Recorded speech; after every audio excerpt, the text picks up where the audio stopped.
me follow this up. We were talking about this before we came out here, and I asked you about the years you've spent recruiting for NASA. And we were talking about the tremendous responsibility that comes with it. And I asked you if it was a burden sometimes to bear, and you said that when you signed on to do it, and you continue to do it to this day, you would come back to it. You said you were too young at the time to know what it meant to get involved in it. But over a period of time, obviously, you've come to understand the significance. I rapidly became aware, once I took it on. I had a company called Women in Motion, of women who were out doing outreach for young people to exactly what the President's initiative is today in the sciences. And it was literally STEM, science, technology, engineering, and math. And going into schools and inciting the minds and encouraging them and finding they were interested young people. If you reach out, they will respond. If you don't, and that's why it's so important that parents and friends and neighbors and whomever reach out to young people. You can do it. It's no such thing as girls can't do science. Science is fun, not hard. It's not a boring thing.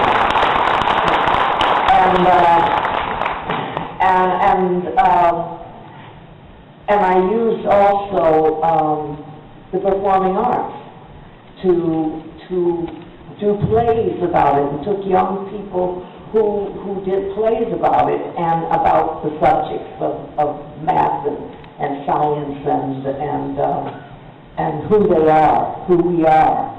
And so I took the contract from NASA headquarters under my company's name. And everywhere I went to recruit, I insisted on speaking at a grammar school, or 2 or 3, if I were in that town. And it was just surprising that Assembly Hall would be absolutely packed. And at first I told them that I couldn't take on this job because of recruiting women and minorities, because people would think I was joking and that NASA was using me. Then here's somebody, uhura, from the future, who's, a scientist, communications officer, and now I'm going to tell these kids what's in there. That'd be a heck of a prank. And what I didn't know is that they were all in the audience the day before when they invited me to NASA headquarters to talk to me about something. And I had joined came to serve at the invitation of the National Space Society, and who are coming together with L5. And they had asked me if I would serve on the board of directors, and I accepted, and they flew me into Washington from LA, and I spoke, and they said, would you speak? And so I said yes, because, and I spoke about the lack of women in the space program.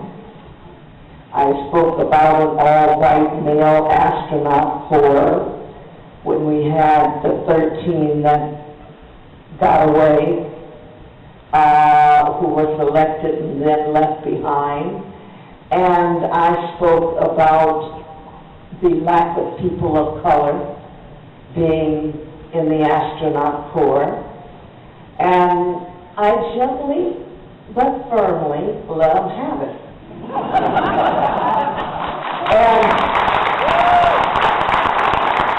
And I I spoke respectfully about NASA should reach out and come off of that high area of brilliance that they are so rightfully known for, and reach out to people that they are not including, because they could be leaving an Einstein behind.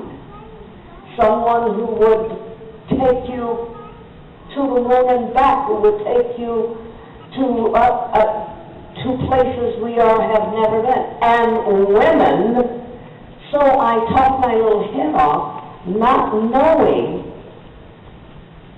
until the next day when I was invited, almost a command performance, to NASA headquarters, and to discover they wanted to talk to me about the problems they were having in this 5th or 6th recruitment drive, in which they were now serious about including people of color and women. And guess what? They were like about 4 months into it, to the drive, and there were hardly any women or so-called minorities, certainly African Americans, no blacks, who were applying, and they couldn't understand it.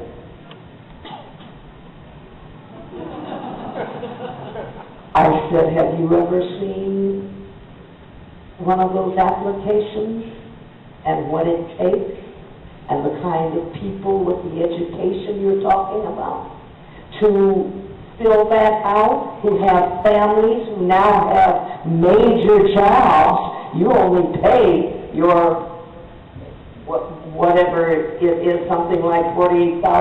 They're making 3 and 4 times this. Why should they? And only to be told they're not qualified and passed over and you're going to have enough.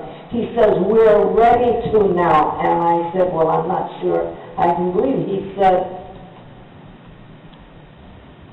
when you said yesterday, and what you said yesterday, and I said, how did you know about that? Duh! I'm joining something in Washington, D.C. from the administrator down, the most important people of NASA headquarters were in the audience. I'm looking at them and talking straight at them, saying, accusing them, telling them to reach out. The next day they're reaching out, and guess who they're reaching out for? Me, poor old me. And so when I said, you want me to convince people that you are serious, and you weren't serious for 6 recruitment drives, I have a reputation to uphold, and they'll laugh me out of the place. And the administrator and Robert said, not if they hear you speak for 5 minutes. I said, well, how would you know? Well, we were in the audience when you gave your speech. New opportunities for the humanization of space and what's in it for me.